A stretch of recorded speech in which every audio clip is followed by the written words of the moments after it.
오늘 이렇게 여러분들을 배우니 너무나 감사합니다. 지난 주일은 제가 여러분을 너무너무 보고 싶었는데 배울 수가 없었고, 오늘 이렇게 또 기쁨과 감사함으로 여러분들과 함께 예배하는 것, 그것이 행복입니다.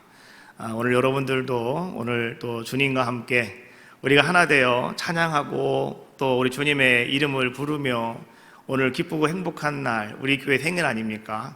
얼마나 즐겁습니까? 하나님께서 그 기쁜 마음, 즐거운 마음을 통해서 오늘 여러분들의 삶 속에 영원토록 맺혀지지 않고 끊어지지 않는 참 기쁨과 소망을 허락하시기를 주님의 이름으로 축복합니다. 특별히 이제 오늘 주일은 우리가 주님의 오심을 기다리는 대림절 두 번째 주일을 이제 우리가 맞이하는 가운데 있습니다. 이사야는 이렇게 우리에게 선포합니다. 이사야 11장 1절과 2절, 이새의 줄기에서 한 싹이 나며 그 뿌리에서 한 가지가 나서 결실할 것이요, 그 위에 여호와의 영 곧 지혜와 총명의 영이요 모략과 재능의 영이요 지식과 여호와를 경외하는 영이 강림하시리니 라고 말씀해 주고 있습니다. 오늘 이사야는 말이죠, 다윗의 자손에서 이것이 아니라 이새의 줄기에서 한 싹이 난다라고 말씀해 주고 계셔요. 왜 다윗이라 말하지 않고 이새라 말하고 있을까요? 다윗 그러면 우리는요, 우선 뭐가 생각납니까? 다윗 왕이 생각이 나죠. 그러면 왕골, 궁궐이 생각이 날 것이고, 그러면 다윗은 뭐 부족함이 없는 화려함, 우아함 뭐 이런 것도 생각날 텐데, 그러나 다윗이 아니라 이새라고 할 때 이새는 어떤 자의 모습이었습니까? 그는 그냥 미천한 신분으로 양떼를 치며 그냥 안락한 한 가족을 이루어가고 있는 가부장적인 그런 자의 모습 아니었습니까? 그러다가 보니까 오늘 우리는 이새라고 하는 것을 가만히 들어보면, 오늘 주님께서 이 땅에 오시는데 어떤 화려함과 어떤 멋있는 이런 곳에서 주님이 오시는 것이 아니라 오늘 정말 주님은 미천한 신분으로 이 땅에 탄생하시는구나 라고 하는 것을 오늘 성경은 우리에게 말씀해 주고 계시는 거죠. 그러면서 이제 무엇을 말씀해 주고 있습니까? 그분이 오시는데, 예수 그리스도가 메시아가 이 땅에 오시는데 그분은 누구시라고 말씀해 주고 있습니까? 그 위에 여호와의 영이 강림하신다라고 말씀해 주고 있어요. 그 영은 어떤 거라 그랬습니까? 곧 지혜와 총명의 영이요 모략과 재능의 영이요 지식과 여호와를 경외하는 영이다라고 말씀해 주고 있어요. 이런 모든 영들이 상징하고 있는 것이 있습니다. 그것이 여러분 무엇인지 아십니까? 바로 그것은 왕이 오신다라고 하는 것을 이야기해 주고 있는 거예요. 메시아는, 예수님은 이 땅에 그냥 오시는 분이 아니라 우리의 왕으로 오신다. 왕으로서 주님은 이 땅에 오셔서 이제 우리를 통치하실 것이고, 이 땅에 하나님의 아름다운 나라를 세우시는 왕이 이 땅에 오신다 라고 하는 것을 오늘 이사야 선지자는요 선포하고 있는 거죠. 그래서 우리는 그 주님을 기다리는 대림절 두 번째 주일을 맞이하는 겁니다. 아울러 오늘은 우리 에덴교회 19주년 창립 기념 주일입니다. 여러분 들어오시면서 혹 보셨는지 모르겠습니다. 우리 로비 현수막이 하나 달려 있죠. 거기에 글귀가 마음에 와 닿아서 오늘 제가 여러분께 한번 그 글귀를 한번 읽어 드리려고 그래요. 우리 조혜진 문화부장님께서 만드셨습니다. 에덴교회입니다. 19살입니다. 20살을 앞두고 완전한 성숙을 위하여 열심히 달려가고 있습니다. 10대의 마지막 생일을 함께 기뻐해 주시겠습니까? 교회가 잘 성장할 수 있도록 수고와 헌신을 아끼지 않은 성도님들이 너무나 많이 있습니다. 더 나아가서 계속해서 기도의 맥을 이어왔던 성도님들도 또한 우리 교회에 있습니다. 그러한 모든 분들을 생각하면서 우리 하나님께 감사와 영광을 돌려드립니다. 하나님이 기뻐 축복해 주실 줄로 믿습니다. 사도행전 2장 말씀해 보니까 이제 오순절에 성령의 충만함을 입은 베드로가 그냥 가만히 있을 수가 없었습니다. 그래서 그는 바깥으로 나가서 많은 예루살렘에 있는 많은 사람들, 유대인들에게 그는 복음을 전했습니다. 사도행전 2장 38절 말씀에 보니까 이렇게 베드로는 나가서 복음을 전했습니다. 너희가 회개하여 각각 예수 그리스도의 이름으로 세례를 받고 죄 사함을 받으라. 그리하면 성령의 선물을 받으리니. 베드로가 이렇게 선포를 했더니 어떤 역사가 나타나게 되었냐고 하면 41절과 42절에 이렇게 이야기해 주고 있습니다. 그 말을 받은 사람들은 세례를 받음에 이날에 성도의 수가 3,000이나 더하더라.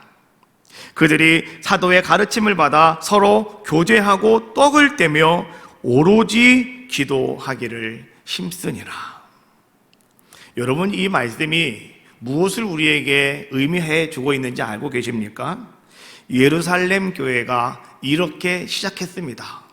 예루살렘 교회가 이렇게 출발했습니다 라고 하는 것을 이야기해 주고 있는 거죠. 예루살렘의 교회는 바로 그곳으로부터 출발했다라고 하는 겁니다.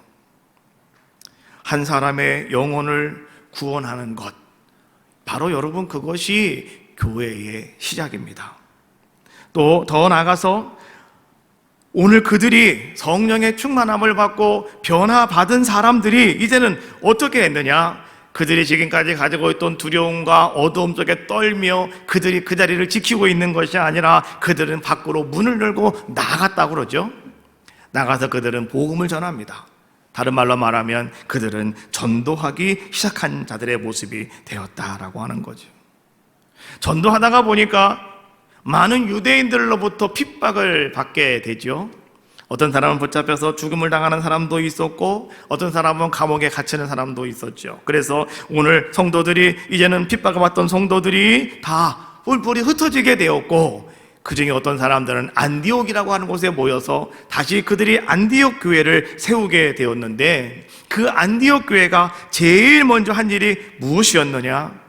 그것은 바울과 바나바를 선교사로 세워서 이제는 복음을 전하게 하는 아름다운 일을 이 안디옥 교회가 이루어냈다라고 하는 것을 성경은 우리에게 잘 보여주고 계십니다. 한 영혼을 구원하는 것, 그것이 바로 교회의 사명입니다. 교회의 사명은 다른 것이 아니에요. 한 영혼을 구원하는 것입니다. 우리는 3년 전 2019년입니다.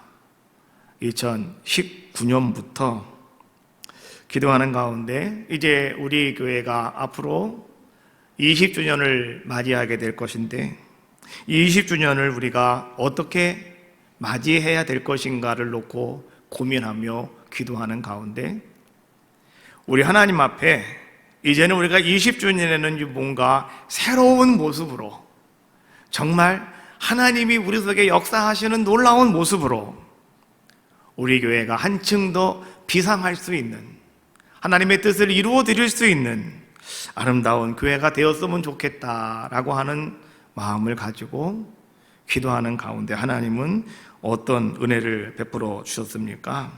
하나님은 이제는 선교지에 세 개의 교회를 건축할 수 있는 아름다운 비전을 심어주셨고 또 우리가 그 비전의 선포를 받는 순간 온 성도들이 한 마음이 되어가지고요 이제는 우리 선교지에 세 개의 교회를 건축할 수 있는 우리 에덴 교회 20주년을 맞이하게 되었습니다. 19년 전 이곳에 교회를 세우신 우리 하나님께서는 이제 오늘 19년 이후에 하나님 우리 에덴 교회를 통해서 다시 한번 더 큰 비전을 품고 우리 에덴 교회가 일어서야 한다라고 하는 것을 우리에게 하나님은 비전으로 선포해 주셨다라고 하는 겁니다. 여러분들 생각하실 것은 교회만 생각하는 것이 아니라 교회를 이루는 분들이 누구냐? 바로 여러분 한 사람 한 사람 아니겠습니까? 그러면 오늘 그 비전의 선포는 에덴 교회가 아니라 바로 이 에덴 교회를 구성하고 있는 여러분 한 사람 한 사람에게 하나님께서는 그런 놀라운 비전을 허락해 주셨다라고 하는 겁니다. 그것이 무엇이냐? 19년 이후에 이제 여러분들은 더 큰 비전을 품고 어떻게 된다고요? 일어서야 된다. 라이즈 업, 일어서시란 말이죠. 이런 우리들의 모습이 되셔야 된다라고 하나님은 우리에게 비전을 허락해 주셨다라고 하는 겁니다. 그러면 19주년 이후에 이제 우리는 어떤 모습을 가지고 교회를 세우며 어떤 우리의 믿음과 신앙을 우리는 세워가야 될 것인가? 교회적으로 본다면 첫 번째, 먼저 우리는 교회의 본질을 회복하는 자들의 모습이 되셔야 됩니다. 오늘 우리가 읽은 말씀 요한복음 2장 13절부터 17절에 있는 말씀은 우리가 잘 알고 있는 것처럼 예수님께서 성전에 올라가셔서 성전을 깨끗하게 정리하시고 정화하시는 그러한 모습을 우리에게 보여주고 계시죠. 오늘 14절에 있는 말씀을 한번 같이 읽어보겠습니다. 14절 시작. 성전 안에서 소와 양과 비둘기 파는 사람들과 돈 바꾸는 사람들이 앉아있는 것을 보시고, 오늘 말씀해 보니까 두 종류의 사람들이 있었다라고 말씀해 주고 있습니다. 한 사람은 파는 사람들이 있었습니다. 그리고 한 사람들은 바꾸어 주는 사람들이 있었습니다. 왜 오늘 이들이 소와 양과 비둘기를 팔고 있었고 왜 오늘 이들이 돈을 바꿔주는 일을 하고 있었을까요? 그들은 하나님 앞에 순수한 제물을 바치려고 하는 노력으로, 그들은 하나님 앞에 순수한 돈을 하나님께 바치려고 하는 마음 때문에 오늘 그들은 그곳에 파는 사람도 있었고 그리고 거기에 바꿔주는 사람들도 있었다라고 하는 겁니다. 처음에는 이렇게 거기에 두 종류의 사람들이 발생하게 되어지는, 존재하게 되어지는 이런 일들이 시작이 되었다라고 하는 겁니다. 순수한 마음에서, 사랑하는 마음에서. 그런데 결국 성전에 돈 바꾸는 사람들과 소 팔고 양 팔고 비둘기 파는 장사꾼들의 소굴처럼 이 성전이 바뀌어져 버리고 말았다라고 하는 것을 예수님께서는 책망하고 계시는 것이 오늘 본문의 말씀이 아니겠습니까? 오늘 우리는 이 말씀을 가만히 바라보면서 우리는 중요한 한 가지를 깨닫게 됩니다.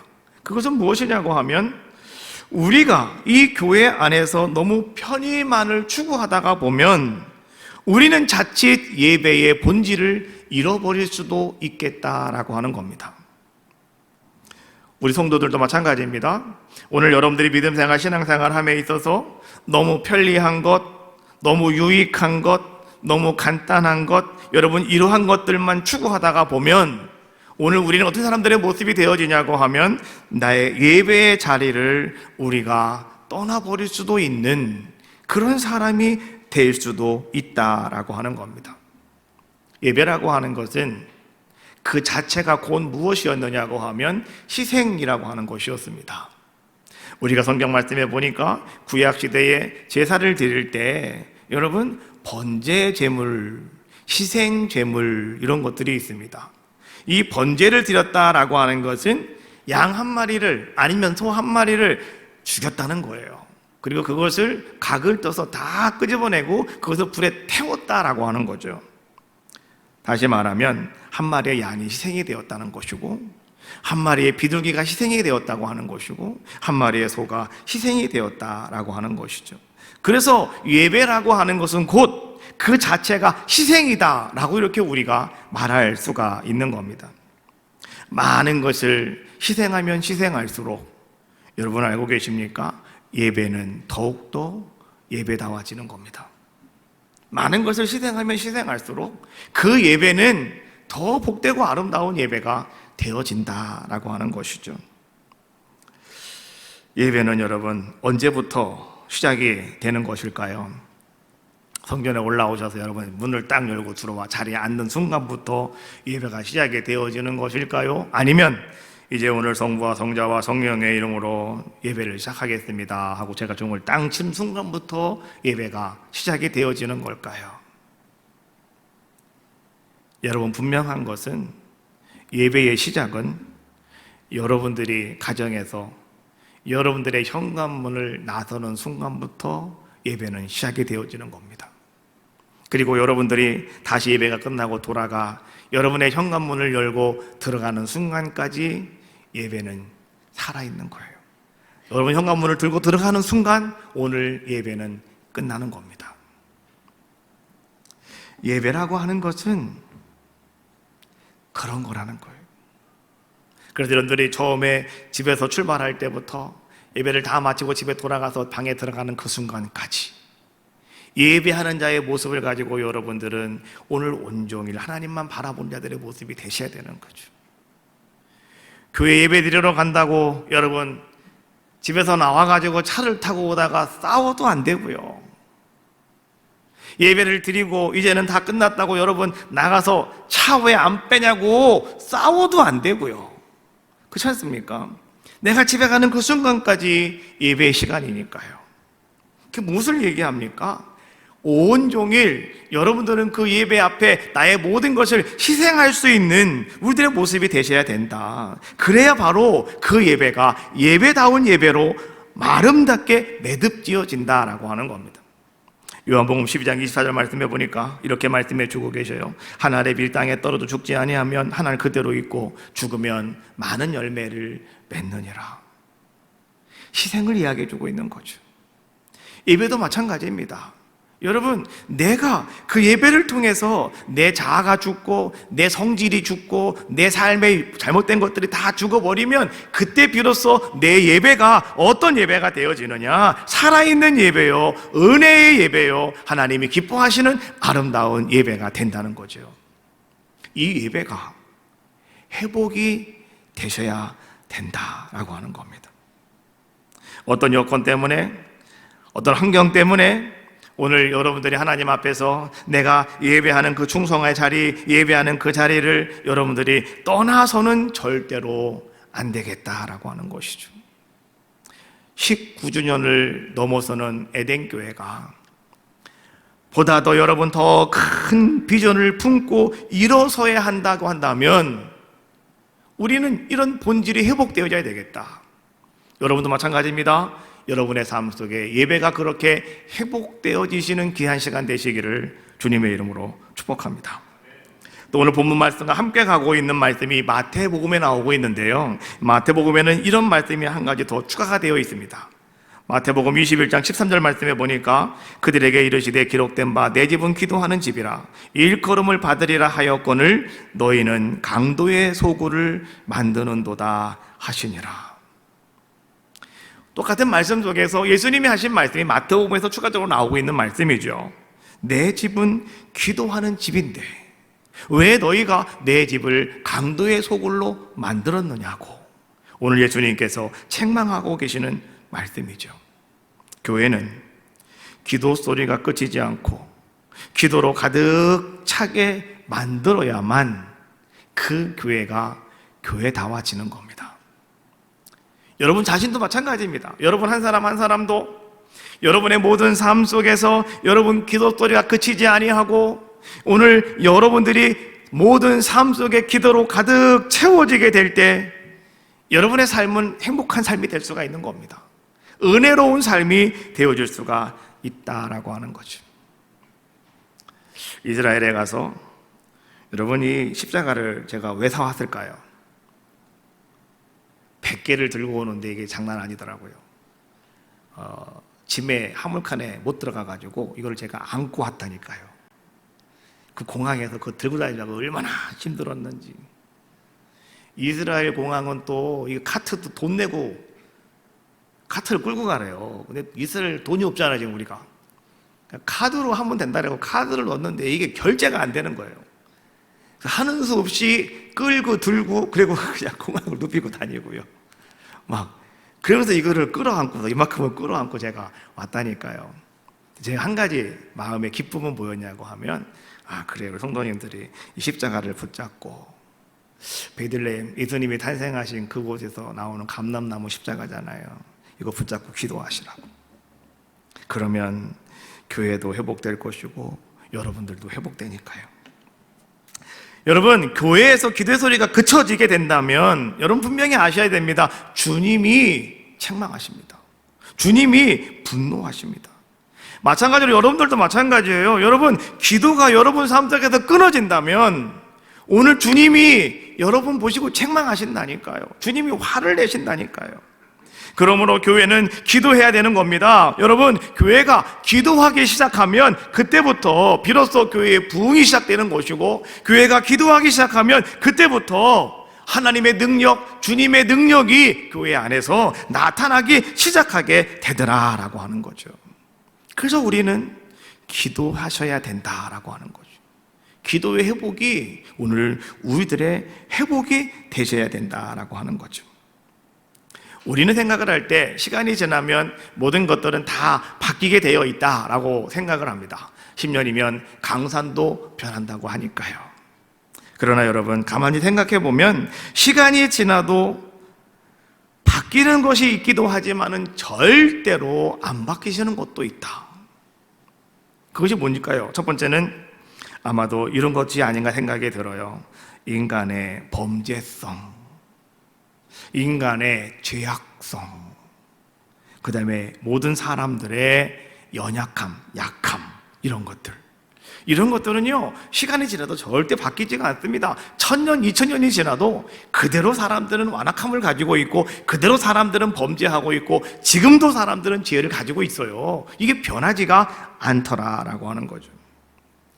우리가 이거 바꿔보려고요, 울어도 안 되고 힘을 써도 안 되고 애써도 안 되고 아무리 애써도 안 된다는 거죠. 근데 여러분, 이것을 바꿀 수 있는 것은 한 가지밖에 없습니다. 뭔지 아시죠? 예수 그리스도의 십자가 외에는, 예수 그리스도의 십자가 외에는 우리는 그 모든 것들을 변화시킬 수가 없더라. 특별히 우리 인간성에 대한 것을 우리는 절대로 변화시킬 수가 없더라. 그래서 우리에게는 뭐가 필요한 겁니까? 예수 그리스도의 십자가가 필요한 겁니다. 저 십자가가 그래서 우리에게는 필요한 겁니다. 또 한 가지 변하지 않는 것이 또 있어요. 뭔지 아십니까? 구원의 방법이 변하지가 않습니다. 어떤 사람들은요, 다른 종교를 통해서 뭔가 어떤 건강을 얻고, 그 다음에 심리적인 안정도 찾고, 또 사업에 성공을 하였다, 뭐 사람들은 그렇게 이야기할 수는 있습니다. 그러나 우리의 영혼이 구원받는 것은 딱 한 가지 방법밖에 없다고 했어요. 주 예수를 믿으라. 그리하면 너와 네 집이 구원을 받으리라. 예수 그리스도 외에는, 저 오직 예수 그리스도의 십자가 외에는 여러분, 우리가요 내가 구원받는 방법은 없더라는 거예요. 시간 간다고 여러분 바뀌지가 않습니다. 오직 그 방법밖에 없더라라고 하는 거죠. 마찬가지로 우리 교회가 다시 능력을 얻고, 오늘 여러분들의 믿음 생활에 다시 능력을 얻을 수 있는 방법도 마찬가지더라라고 하는 겁니다. 그것은 기도 외에는 방법이 없어요. 그래서 기도에 오로지 힘쓰니라 라고 말씀해 주고 계시는 거죠. 오순절 이후에 교회가 능력을 받는 방법은 오로지 기도하는 것이었다. 전에도 그랬고 지금도 그러고 앞으로도 똑같습니다. 그래서 여러분, 우리는 어떤 자들의 모습이 되셔야 될까요? 기도를 회복하자. 다시 여러분 기도하셔야 됩니다. 우리가 52일 추수감사절을 준비하면서 여러분 릴레이 기도를 하셨죠. 그래서 이렇건 저렇건 간에 거기 내 이름이 써 있으니 또 안 하면은 또 창피하고, 안 하면은 또 또 그냥 내가 또 얼굴 구겨지고 하다가 보니까 그래 가서 1시간만 축축 앉아있다가 오자, 막 그래가지고 와서 하신 분도 아마 계셨던 것 같아요. 왜 제가 그런 얘기 하냐고 하면, 이게 끝나니까 와서 하시던 분들이 안 하시더라니까요. 그러나 여러분, 기도는 계속 하시는 겁니다. 그것이 바로 기도가 회복되어지는 우리들의 모습이다라고 하는 거죠. 힘드십니까? 어려우십니까? 그래도 한번 오셔서 한번 기도해 보세요. 성령께서 여러분들에게 샘솟는 기쁨과 능력과 은총을 경험하게 하실 줄로 믿습니다. 우리가 그렇게 하루하루 열심히 우리가 예배를 회복하며 또 우리가 기도하고 우리 주님 앞에서 최선을 다해서 우리는 믿음을 지키려고 애씁니다. 그리고 우리의 신앙을 우린 지키려고 무척이나 애씁니다. 그럼에도 불구하고 때때로 우리에게는 큰 어려움이 찾아오기도 하죠. 아이들이 자라날 때 성장통이라고 하는 게 있잖아요. 자라나다가 보니까 아픈 겁니다. 그걸 한번 고쳐가야 되는 거예요. 너 왜 아픈지 알아? 너 어디 병원 갈 거 아니야? 그건 성장통이야. 그냥 너 자라는 거야. 그러니까 그렇게 알고 있어. 뭐 그러면 넘어가는 건데요. 근데 본인은 너무나 그게 아프고 힘들고 너무나 괴롭다라고 하는 것이죠. 우리의 믿음도 마찬가지고 우리의 삶도 마찬가지더라라고 하는 겁니다. 그러면 그때 우리는 어떤 자들의 모습이 되어야 될까요? 그때마다 여러분들은 주님 손을 꼭 잡으셔야 돼요. 그리고 여러분 라이즈업 일어나셔야 돼요. 주님 손을 잡고 일어나는 우리들의 모습이 되셔야 된다. 복음성가에 보니까 주님 손잡고 일어서세요 라고 하는 김석균 집사님의 CCM 복음성가가 있더라고요. 오늘 이 복음성가가 어떻게 나오게 되었는가를 제가 여러분께 잠깐 한번 소개시켜 드리려고 해요. 김성경 집사님이 그 당시에 여기저기 교회를 다니면서 이제 복음 사역을 많이 하고 찬양 사역을 많이 하고 계셨을 텐데요. 어느 날 주일 아침에 교회 가려고 막 준비를 하고 있는데 전화벨이 울리더랍니다. 그랬더니 그 전화 속에서 여보세요? 그랬더니 예, 집사님 나 누구누구 목사인데 저 아시겠어요? 라고 묻더래요. 이 집사님은 그분이 누군지 알았답니다. 왜냐고 하면 그 교회 가서 한 2번 정도 찬양 집회를 인도했고 또 그 집사님이 작은 교회지만 아주 열심히 아주 열정적으로 하시는 모습을 바라보며 많은 도전을 받고 왔다고 그래요. 그러다 보니까 기억날 수밖에 없는 그런 자의 모습이었죠. 그런데 그분이 이렇게 이야기를 하더래요. 집사님, 어제 토요일 날 오후에 우리 사모가 12층 아파트에 살고 있는데 거기서 베란다에서 빨래를 널다가 우리 아들이 그만 베란다에서 떨어졌어요. 그런데 그 아이가 죽었어요. 집사님이 깜짝 놀랐답니다. 갑자기 그런 얘기를 하니까 아이가 어제 죽었다는데 지금 자기 전화를 자기한테 했으니까 막 어이봉봉 해가지고요. 너무 놀래가지고요. 아무 말도 못하고 있는데 이렇게 이야기하더래요. 그런데 집사님, 오늘 아침에 일어나서 예배를 준비하려고 하는데 그 아이의 찬양 소리가 자꾸 내 귀에 들려와요. 집사님이 지난번에 와서 테이프 하나 주고 왔는데 그 소리를 아이가 찬양을 배워가지고 맨날 부르던 그 찬양 소리가 그 아이의 소리가 귓가에 자꾸만 들려와요. 그래서 집사님 제가 집사 전화 드린 건 다른 게 아니고 한 가지 부탁을 드리려고 그래요. 내일 아침 7시에 발인 예배를 드리는데 집사님 오셔서 우리 아이가 부르던 그 찬양 몇 곡만 불러주시면 안 되겠느냐고 이렇게 목사님이 그 집사님에게 부탁을 하더라는 거죠. 그때 이 집사님에게 참 답답함이 오더래요. 아니 왜 하나님께서는 그렇게 열심으로 하나님의 사명을 감당하시려고 하는 목사님 가정에 그 귀한 아들을 왜 하나님 죽게 했을까? 그리고 저 목사님은 지금 또 그 아들이 급작스럽게 죽었더니 얼마나 마음이 찢어지고 아프겠습니까? 그런데 하나님 원망하지도 않고 그렇게 나를 불러서 찬양 좀 해달라고 하는 그러한 이야기를 들었을 때 정말 이 집사님도 막 정신이 복잡하더랍니다. 근데 그때에 이런 말씀이 생각이 나더래요. 이사야 45장 7절 나는 빛도 짓고 어두움도 창조하며 나는 평안도 짓고 환난도 창조하나니 나는 여호와라 이 모든 일을 행하는 자니라. 이 말씀이 생각이 나더래요. 오늘 집사님께서 말이죠. 이렇게 생각을 했답니다. 내가 부족한 지식을 가지고 내가 정말로 부족한 생각을 가지고 내가 어떻게 하나님의 큰 뜻을 이해할 수가 있을까? 오늘 만약에 그런 일이 나에게 일어났다고 한다면 정말 나는 우리 하나님 앞에서 주신 자도 여호와시고 취한 자도 여호와시니 라고 하면서 내가 저 목사님처럼 내가 그렇게 담대하게 말할 수가 있었을까? 나는 못하겠는데 오늘 이 목사님을 보니 목사님은 그렇게 하시는구나. 아마도 저 목사님은 하나님께서 그분에게 하실 아름다운 일도 아마 기대하고 계시지 않겠는가.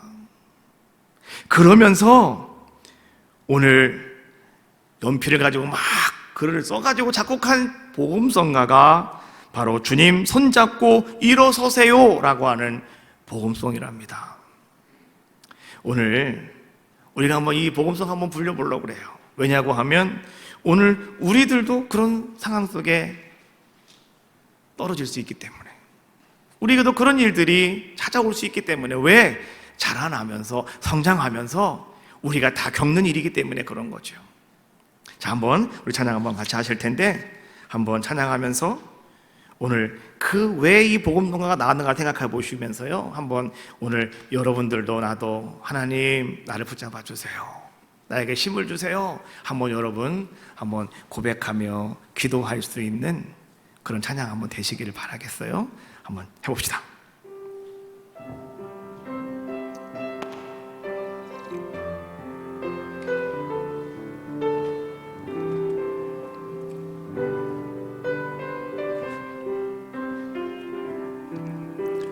왜 나만 겪는 고난이냐고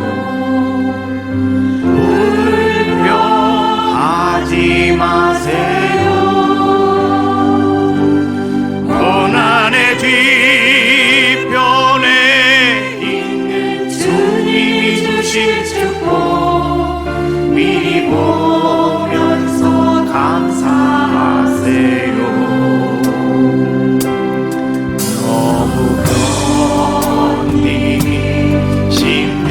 지금 이 순간에도 주님이 일하고 계시잖아요.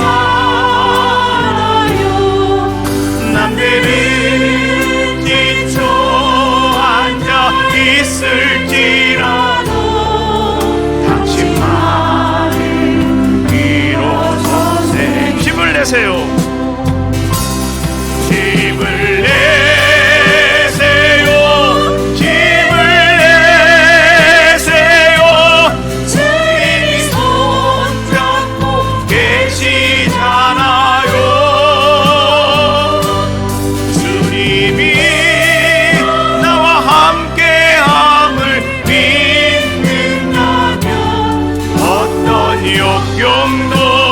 이길 수 있잖아요. 왜 이런 슬픔 찾아왔는지, 왜 이런 슬픔 찾아왔는지. 원망하지 마세요. 원망하지 마세요. 당신이 이런 것보다, 신이 이런 것보다 주님께 받으네.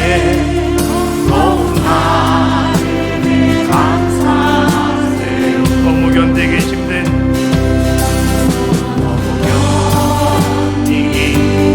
지금 이 순간에도 주님이 일하고 계시잖아요.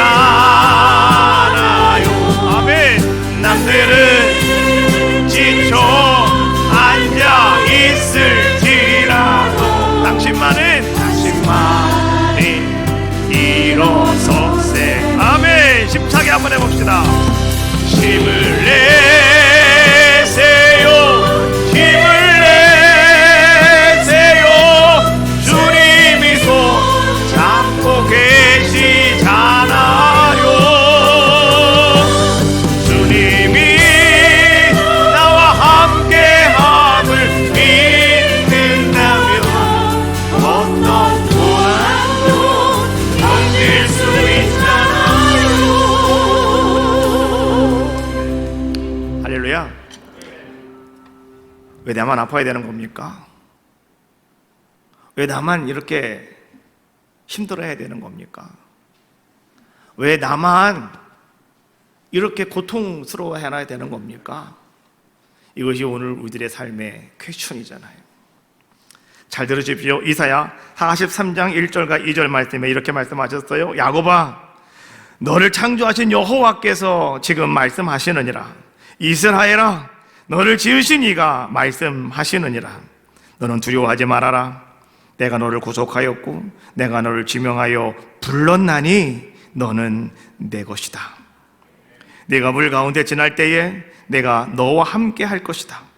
강을 건널 때에 물이 너를 침몰하지 못할 것이며 네가 불 가운데로 지날 때에 타지도 아니할 것이요 불꽃이 너를 사르지도 못하리라. 할렐루야. 하나님 여러분들에게 하시는 말씀이에요. 야곱아, 이스라엘아, 똑같은 사람입니다. 여러분에게 하시는 말씀이에요. 두려워하지 마시랍니다. 너는 내 것이래요. 오늘 여러분, 물과 불꽃이 여러분들을 사르지도 못하신답니다. 왜? 여러분은 보배로운 자이기 때문에, 여러분 존귀한 자이기 때문에 하나님이 그렇게 말씀해 주고 계시는 겁니다. 또 하나님께서 오늘 우리 교회에게 이렇게 말씀하셔요. 43장 4절과 6절입니다. 내가 내 눈에 보배롭고 존귀하며 내가 너를 사랑하였은즉 내가 내 대신 사람을 내어주며 백성들이 내 생명을 대신하리니 두려워하지 말라. 내가 너와 함께하며 내 자손을 동쪽에서부터 오게 하며 서쪽에서부터 너를 모을 것이며 내가 북쪽에서 이르기를 내놓으라. 남쪽에게 이르기를 가두어 두지 말라. 내 아들들을 먼 곳에서 이끌며 내 딸들을 땅끝에서 오게 하며. 할렐루야. 하나님께서요, 오늘 이제는 아름답게 하나님만을 바라보고 잘 세워져 가고 있는 우리 교회에 하나님이 주시는 저는 비전이라고, 선포라고 저는 그렇게 믿습니다. 새 역사는 그것을 먼저 마음에 품을 수 있는 사람들에게서 일어나는 것이 바로 뭐냐? 그것이 새로운 역사입니다. 역사는 비전을 가진 사람의 몫이고 비전을 가진 자의 편이 되어지는 것, 이것이 새로운 역사입니다. 오늘 여러분들에게 이런 놀라운 은혜가 임하시기를 축복합니다. 가나안 땅을 탐지하기 위해서 12명을 선발해가지고요, 이제 그들을 가나안 땅에 들여보냅니다. 그리고 이제 그들이 40일 만에 돌아왔어요. 와서 그들이 이렇게 보고를 합니다. 민수기 13장 32절 말씀해 보니까 이스라엘 자손 앞에서 그 정탐한 땅을 악평하여 이르되 우리가 돌아다니며 정탐한 땅은 그 거주민을 삼키는 땅이요 거기서 본 모든 백성은 신장이 장대한 자들이며 거기서 네피림 후손인 아낙 자손들의 거인들을 보았나니 우리는 스스로 보기에도 메뚜기 같으니 그들의 보기에도 그와 같았을 것이니라. 이스라엘 백성들은 기대를 걸고 지금 40년 걸어왔거든요. 이거 40년은 안 됐네요. 아직 1년 걸어왔거든요. 그런데 오늘 그들이 갔다 와서 하는 얘기를 들어보니까 뭐라고 말합니까? 자기가 지금까지 가지고 있던 모든 기대를 걸고 있던 이스라엘 백성들은 큰 절망 속에 빠져버리고 말았습니다. 그들은 낙담 속에서 그만 풀썩 주저앉아 버리고 많은 자들의 모습이 되었다라고 하는 것이죠. 그래서 온 회중이 여기저기서 소리를 치면서 노래 높여 울면서 아우성을 칩니다. 그리고 밤새도록 그들은 통곡하며 울었답니다. 왜요? 갔다 온 사람들이 이런 얘기를 하고 있으니까. 여러분, 우리의 삶 속에서요, 어떤 문제의 조건들이, 여러분, 오늘 여러분들에게 조건과 형편과 사건, 형편 이런 것들이 여러분들에게 문제가 아님을 우리는 아셔야 됩니다. 모든 문제는 어디로부터 오냐고 하면 우리의 믿음 없기 때문에 모든 문제가 우리에게 찾아오는 겁니다. 그래서 여러분들에게는요, 믿음이 있으셔야 됩니다. 안 될 거야, 패할 거야, 앞을 봐도 뒤를 봐도 희망이 없다, 소망이 없다, 믿음 없는 소리입니다. 여러분, 믿음이 없기 때문에 우리는 포기하는 것이지, 믿음이 있으면 여러분 승리할 수 있는 거 아니겠습니까? 여호수아 갈렙은 여러분 걱정하지 마십시오. 그 땅은 우리 땅입니다. 왜? 하나님이 주셨으니까요. 여러분 걱정하지 마십시오. 그들은 우리의 밥입니다. 이야기하는 것처럼 오늘 우리가 그런 믿음을 가져야 된다라고 하는 거죠. 이스라엘 백성이 광야길을 걸어가면서 가나안까지 갈 때까지 그들은요, 크게 두 축이 있었습니다. 한 축은 여러분 이런 것이었습니다. 끊임없이 불평하면서 되돌아온 곳을 자꾸 뒤돌아보면서 다시 돌아가자 외치는 사람들이었습니다. 아마 여기에는 많은 사람들이, 대다수의 사람들이 이 축에 포함되는 사람들의 모습이었어요. 다른 한 축은 어떤 사람들이었을까요?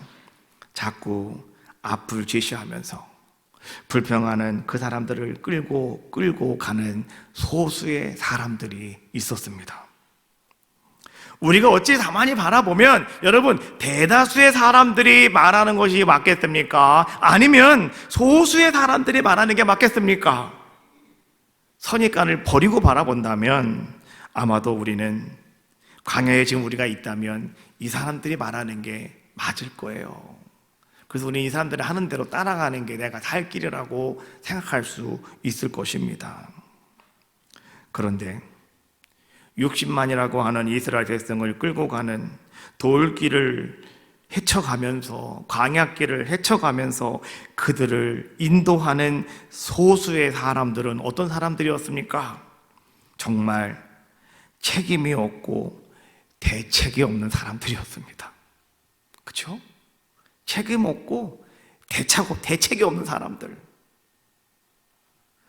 근데 놀라운 사실은 뭔지 아십니까? 하나님께서는 그 대책 없이 미래를 바라보며 그 사람들을 끌고 가고 있는 그 사람들에 위하여 하나님은 가나안 땅으로 그들을 인도해 주셨다는 거죠. 오늘 대책 없는 미래를 미리미리 보고 여러분 그 미래를 펼쳐가는 그 사람들에게 하나님은 어떻게 하신다는 겁니까? 하나님은 그 사람들을 통하여 하나님 나라의 새로운 역사를 여러분의 삶 속에 펼쳐주신다는 거예요. 이제 우리 에덴교회도 그 대책 없는 미래를 미리 보고 여러분 더 큰 비전과 꿈을 품고 땅끝까지 복음을 들고 한 영혼 한 민족을 살리는 일에 여러분들이 귀하게 쓰임받는 성도가 되시고 또 우리 에덴교회가 되시기를 주님의 이름으로 축복합니다. 19년을 넘어서 이제 우리는 20주년을 향해서 가고 있잖아요. 오늘 제목처럼 더 큰 비전을 품으십시오. 그리고 라이즈업 일어나십시오. 하나님께서 우리가 기도하던 대로 이제 하나님은 벌써 그 일을 행하셨거든요. 20주년에는 우리가 어떻게 하나님 앞에 예배를 드려야 될까? 저는 사실은 19주년을 맞이하면서요, 저는 20주년을 더 지금 각색하고 있습니다. 어떻게 20주년을 우리가 하나님 앞에 예배를 드려야 될까에 대해서 더 많은 고민을 하고 있습니다. 하나님이 어떻게 이끌어 가시는지 올 1년 동안 이제 여러분 삶 속에 펼쳐진 그 놀라운 일 가운데 여러분이 일어서셔서 주인공이 다 되시기를 주님의 이름으로 축복합니다. 우리에겐 소원이 하나 있네. 찬양하시고 동성으로 기도하겠습니다.